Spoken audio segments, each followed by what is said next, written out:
Okay, so now we're going to talk about the bar itself. So as I was kind of explaining in the previous video, what we need to do is we need to cover all 6 strings and have all of those strings ringing with keeping, with just our first finger, pressing down all the strings and relaxing these fingers so then I can make the various shapes I need to make. A lot of us will tend to do this, what's called a double bar, when we start doing this, to feel like we need to get more traction and more strength.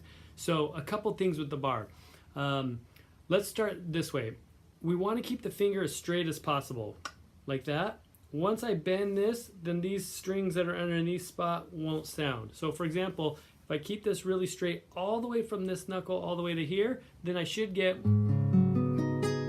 all 6 strings ringing pretty clearly. But if I bend this just a little bit, then listen to this. Now I really only have the first and the 6 strings. And I'm not bending it that much, it's just a little bit. So it's really important that I keep this as straight as possible. So keep the bar as straight as possible.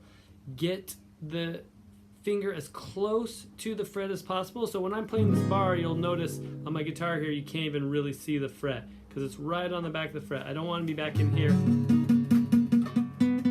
So it's easy, much easier to get, just like with a single note, it's much easier to get it right behind the fret that way.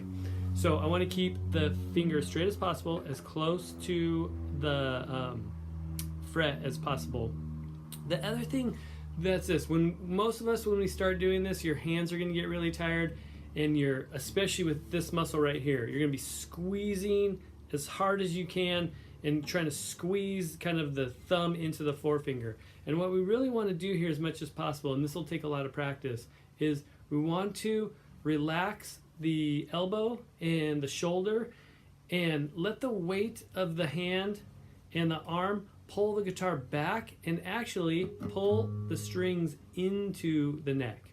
So this is something, as we just get more comfortable with the guitar, that we can do in anything we're playing. So we relax the hand, we relax the elbow, and when I do these sorts of things, you can't really see there. I'll move this up a little bit. How about here? So when I have the C major shape, look, if I'm pulling into the strings, you can see the strings move. See how my thumb is not even touching the fretboard. So I'm not squeezing at all. I'm just relaxing the fingers into the frets. I can play scales like this. And if you notice, my thumb is not even touching. Now, we keep the thumb there for balance and to give the hand a little more support. But I want to think, with the bar, it's necessary that I think more of pulling the strings down and the hand into the strings into the fretboard. And that's where this straight finger shape really comes in. So what it really is making the straight finger and then pulling into the fretboard, down, back towards you. And you should feel the guitar move a little bit as well. I pull that into me, and then I can get these notes to ring pretty clearly without even using the thumb. Then I place the thumb for support, but not squeezing. Once I squeeze there, this muscle is going to get really tense, everything's going to get tense. I won't be able to move these other fingers and make the shapes, nor I'll be able to play the bars for very long, so my hands will get really tired. So again, straight as possible, as close to the fret as possible, and then into the strings as much as possible.